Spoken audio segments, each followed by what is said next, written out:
ഇന്ന് ഞാൻ സംസാരിക്കാൻ പോകുന്നത് വളരെ കോമൺ ആയ പക്ഷെ പലപ്പോഴും പല ആൾക്കാരും ഇഗ്നോർ ചെയ്യുന്ന ഒരു അസുഖത്തെ പറ്റിയാണ്. That is thyroid nodules. Thyroid nodules എന്ന് വെച്ചാൽ തൈറോയിഡ് ഗ്ലാൻഡിലുള്ള മുഴകൾ. തൈറോയിഡ് ഗ്ലാൻഡ് എന്ന് വെച്ചാൽ നമ്മളുടെ കഴുത്തിന്റെ ഫ്രണ്ടിലുള്ള ഒരു ഇമ്പോർട്ടൻ്റ് ആയ ഒരു ഓർഗൻ ആണ്. ഈ ഗ്രന്ഥിയാണ് നമ്മളുടെ മെറ്റബോളിസം, നമ്മളുടെ ഊർജ്ജനില, നമ്മളുടെ ബോഡിയിലെ പല പ്രധാന ഫങ്ഷൻസും കൺട്രോൾ ചെയ്യുന്ന ഒരു ഓർഗനാണ് ഈ തൈറോയിഡ് ഗ്ലാൻഡ് എന്ന് വെച്ചാൽ. ആൻഡ് ഈ തൈറോയിഡ് ഗ്ലാൻഡിൽ പല ആൾക്കാർക്കും മുഴകൾ വരാറുണ്ട്.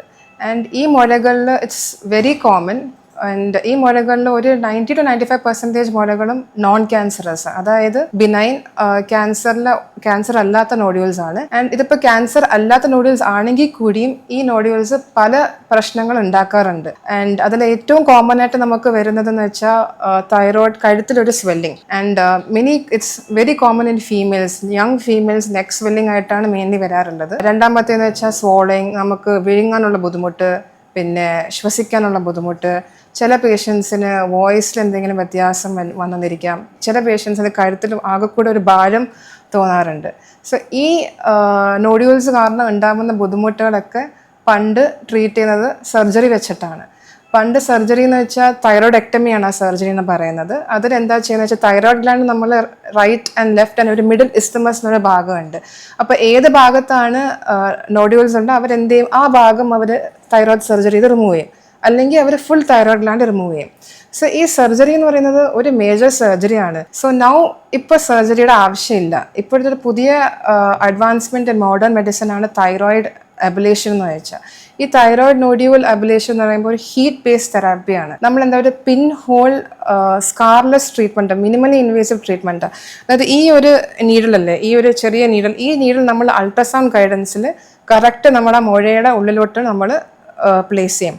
എവറി മൂവ്മെന്റ്, ഇതിലൊരു മാർക്കുണ്ടല്ലോ, എവറി മൂവ്മെന്റും നമ്മൾ അൾട്രാസൗണ്ട് ഗൈഡൻസിൽ കണ്ടിട്ട് exactly in the centre of the നോഡ്യൂളാണ് നമ്മൾ പ്ലേസ് ചെയ്തിട്ട് ഇത് ഒരു ജനറേറ്ററിലോട്ട് കണക്ട് ചെയ്തിട്ട് ഇതിൽ ഹീറ്റ് ഉണ്ടാവും. ഒരു ഹീറ്റ് ബേസ്ഡ് തെറാപ്പിയായി മൈക്രോവേവ് തൈറോയിഡ് നോഡ്യൂൾ അബ്ലേഷൻ എന്ന് വെച്ചാൽ. ആൻഡ് ഈ ഹീറ്റ് എന്ത് ചെയ്യും, ആ തൈറോയിഡ് നോഡ്യൂളിനെ ഡിസ്ട്രോയ് ചെയ്തിട്ട് ഈ നോഡ്യൂൾ വിത്ത് ടൈം ഇത് ഷ്രിങ്ക് ചെയ്ത് ചെറുതായി വരും. ബൈ 3 months ഒരു 50-59% റിഡക്ഷൻ ഇൻ സൈസ് കാണും. And by the end of a year almost 95% reduction in size കാണും. അപ്പോൾ വാട്ട് ഹാപ്പൻസ് എന്ന് വെച്ചാൽ ഈ തൈറോയിഡ് നോഡ്യൂളിന്റെ സൈസ് കുറയുമ്പോൾ അതുമൂലം ഉണ്ടായ ബുദ്ധിമുട്ടുകൾ നല്ല കുറയും. ആൻഡ് എനിക്ക് ഏറ്റവും കൂടുതലും സാറ്റിസ്ഫാക്ഷൻ കിട്ടുന്ന വെച്ചാൽ young ladies come to us. ചെറിയ കുട്ടികൾ ഈ തൈറോയിഡിന് മുഴകൾ കാരണം അവർക്ക് ഫംഗ്ഷൻ പോകുമ്പോൾ മാലയിടാൻ പറ്റുന്നില്ല, അവർ കഴുത്ത് ഇങ്ങനെ ഷോള് വെച്ച് ഇങ്ങനെ മറച്ച് നടക്കുന്ന കുറേ ലേഡീസ് ഉണ്ട്. അവർക്ക് ഈ അബിലേഷൻ ചെയ്യുമ്പോൾ വൺ അഡ്വാൻറ്റേജ് സ്കാർ ഇല്ലല്ലോ, ചെറിയൊരു പിൻ ഹോൾ അല്ലേ, ഇത് മൂലം ഉണ്ടാവുന്ന ഒരു ഡിസ്കളറേഷൻ വിതിൻ എ വീക്ക് മാറും. ആൻഡ് പേഷ്യൻസ് ഈ സൈസ് പറയുമ്പോൾ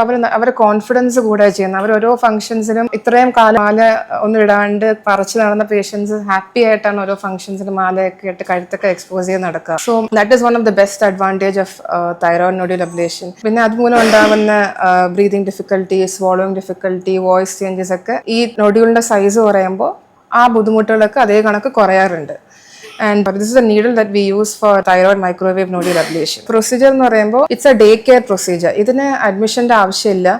പേഷ്യന്റിന് രാവിലെ വരാം. വെറും 20-30 minutesനുള്ളിൽ നമ്മൾ ഈ അബ്ലേഷൻ കഴിഞ്ഞ് പേഷ്യന്റ് ഒരു 2 hours ഒബ്സർവേഷൻ ശേഷം ദേ കൻ ഗോ ബാക്ക് ഹോം, തിരിച്ച് വീട്ടിൽ പോവാം. എല്ലാവർക്കും ഒരു ഡൗട്ടാണ്, ഹോസ്പിറ്റലിൽ ഒരു പ്രൊസീജിയർ കഴിഞ്ഞാൽ റെസ്റ്റ് വേണോ കിടക്കണോ? പക്ഷെ ഈ പ്രൊസീജിയറിന് അതിന്റെ ഒരു ആവശ്യമില്ല. പേഷ്യൻസിന് തിരിച്ച് വീട്ടിൽ പോയി അവരുടെ നോർമൽ ആക്ടിവിറ്റീസ് കണ്ടിന്യൂ ചെയ്യാം. അതിലൊന്നും ഒരു ചേഞ്ചസ് വരുത്തേണ്ട ആവശ്യമില്ല. പിന്നെ സ്കാർ ഇല്ല, ഒരു സ്റ്റിച്ചസ് ഇല്ല, ജനറൽ അനസ്തേഷ്യയുടെ ആവശ്യം ഒട്ടുമില്ല, ഒൺലി ലോക്കൽ അനസ്തേഷ്യ. അത്രയും സെൻസിറ്റീവായ പേഷ്യൻസിനെ സെഡേഷൻ യൂസ് ചെയ്യാറുള്ളൂ. പക്ഷെ അതിന്റെ ആവശ്യം വളരെ റെയർ ആണ്. വെറും ലോക്കൽ അനസ്തേഷ്യയിൽ ചെയ്യാൻ പറ്റുന്ന ഒരു പ്രൊസീജിയർ ആണ്. ആൻഡ് നമ്മൾ തൈറോയിഡിന്റെ നമ്മൾ ആ നോഡ്യൂൾ മാത്രമേ കരിക്കുന്നുള്ളൂ. തൈറോയിഡിന്റെ വേറെ ഭാഗങ്ങൾ, നോർമൽ തൈറോയിഡ് നമ്മൾ തൊടുകയേ ചെയ്യുന്നില്ല. അപ്പോൾ നമുക്ക് തൈറോയിഡ് ഗ്ലാൻഡ് ഫംഗ്ഷൻ പ്രിസർവ്ഡ് ആണ്. ലൈഫ് ലോങ് തൈറോയിഡിന്റെ മെഡിക്കേഷൻസ് എടുക്കേണ്ട ഒരു ആവശ്യമില്ല. And that is the best advantage of this treatment.